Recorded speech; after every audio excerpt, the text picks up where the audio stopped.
Ashamarka fuune kabajamtoota daawwattoota keenyaa nageenyi keenya lafa jirtanitti sinaa dhaqqabu jennaa oduu isinitti himna.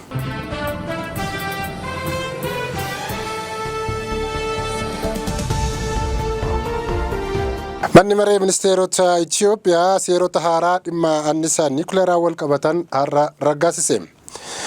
Manni marichaa gumii isaa idilee 49ffaa guyyaa wiixata kaleessaa gaggeesseen seerota 3 raggaasiseera. Kunis dambii hundeeffama Komishinii Annisaa Niikuleeraa haaraa teknooloojiidhaan bishaanii fi bulchiinsa dambii balaa wal qabatan raggaasiseera. Kana malees dambii kaffaltii tajaajila Inistituutii Teknooloojii Bishaan Itoophiyaaf kan kaffalamu itti dabaluun murtoo godhee dabarseera. Oduma wal fakkaatuun muummichi ministeeraa Itoophiyaa Dr. Abiy Ahmed duraan waajjira muummicha ministeeraatti qindeessaa karooraa fi tarsiimoo waajjirichaa akka turan obbo Saandoqaan Dabbabaa Komishinara Komishinii Annisaa Niikuleeraa Itoophiyaa taasisuun muudaniiru.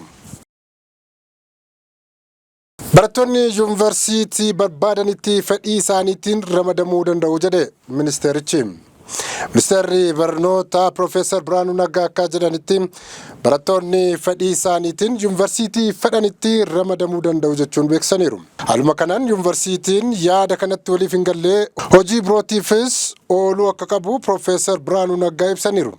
Waggootitti aanan barattoonni yuunivarsiitii fedhanitti barachuu akka qabanis ministeerichi dabalanii kaa'aniiru. Itti dabaluunis yuunivarsiitiiwwan barattoonni hin filanne dhimma birootiif ooluu akka qaban mootummaanis ta'e ministeerri barnootaa ibsaniiru. Sababni isaa baajanni dhimma kanaaf ba'u dhimma birootiif ooluun isaas ifoomeera. Waggootan dhiyoo asii keessumaa ergaa Profeesar Biraanuu Naggaan ministeera barnootaa ta'anii muudamanii qabxiin dhaabbilee barnoota olaanoo keessatti garmalee gadi bu'aa dhufeera. Kun ammoo barattoonni baay'inaan akka kufaniif sababa ta'aa dhufu maatii fi hawaasa biratti gumgummii guddaa kaaseera. Baruma kana qofaa qormaata kutaa 12ffaa kan fudhatan keessaa gara 500 ta'an keessaa 8 qabxii 4 qofaatu darbe. Kanaafuu ogeessonni fi xiinxaltoonni barnootaa fi diinagdee tokko tokko kufaatiin barnootaa kan Itoophiyaa keessatti dhufaa jiru sirnicha jalqabumaa jijjiiruu isaaniiti jechuun yaada isaanii kennaa jiru.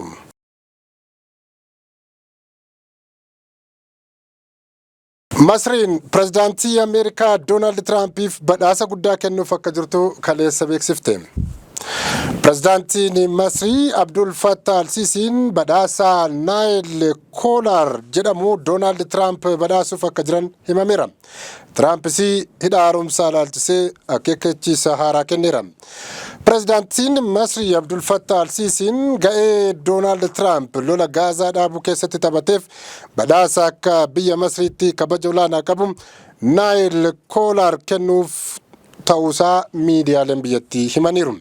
Badhaasni Naayil Koolaar kan kennamuuf namoota Masrii fi shoora addaa taphatanidha. Namoonni idil addunyaa badhaasicha kanaan dura fudhatan keessaa Hayilee Sillaasee, mootii Joordaan Huseen, mootittii Elizaabeetii fi pirezidaantii Ameerikaanii Jiim Kaarter turani. Oduu biraan ammoo al-Siisiin dhimma hidhaa lagaa Mormor ilaalchisee ergaa suur sagaleen dabarsaniin Masriin nagaa bishaan ishee eegsifachuuf tarkaanfii barbaachisu hunda ni fudhatti jedhan. Kana ka dubbatan jila Kaayiroo Water Park 8ffaa yoo ta'u yeroo Itoophiyaan itti gaafatamummaa malee dhimma Abbayyaa irratti murteessitu Masriin harka marattee hin laaltu jedhan. Pirezidaantiin Ameerikaa Doonaald Tiraamp irra deddeebiin ijaarsa hidha Abbayyaa harka caalu maallaqa Ameerikaatiin hojjetame jechuun isaanii waa yaadatamu ture. Akka gabaasni zanii warra adoolessa 20 bara 2025 baase agarsiisutti bulchiinsi Doonaald Tiraamp dhimma hidha Abbayyaa gidduu seenuun furuuf yaada Masriif dhiyeessanii turaniiru. Kana gochuuf ammoo Masriin karoora Israa'el lammiilee Faalistaayiniin miiliyoonotaan lakkaa'aman gara naannawaa daangaa Gaazaa fi Masrii Raafaa geessuuf qabduu akka deeggartu gaafatamtee turteeni. Maddi oduu kanaa Al-Arab News, Reuters, Ahram Online'idha. Erga yaaliin fonqolchaa narratti taasifamee booda bakka nagaa koof amansiisaa ta'een jira jedhan pirezidaantiin Madagaskar Andrii Raajoliinaan. Aangoonni waraanaa fi qondaalonni siyaasaa narratti qindaa'uun na ajjeesuuf karoorsanii turan jechuun ergaa karaa fuula Facebook isaanii dabarsaniiru. Ammaaf bakka pirezidaantiin jiran ifatti beekamu baatus xiyyaaraan gara Faransaayitti imalaniiru kajedhu oduun numa jira. Taateen kun hiriira mormii tibbanaatti gaggeeffamaa tureen kan ta'e yoo ta'u, lammiileen biyyattii pirezidaanticha aangoo akka gadhiisuuf hiriira guddaa magaalota biyyattii adda addaa keessatti adeemsisaa turaniiru. Egaan kabajamtoota daawwattoota keenyaa oduu har'aaf jenne kanumaan goolabnaa turtii gaarii isiniin jenna.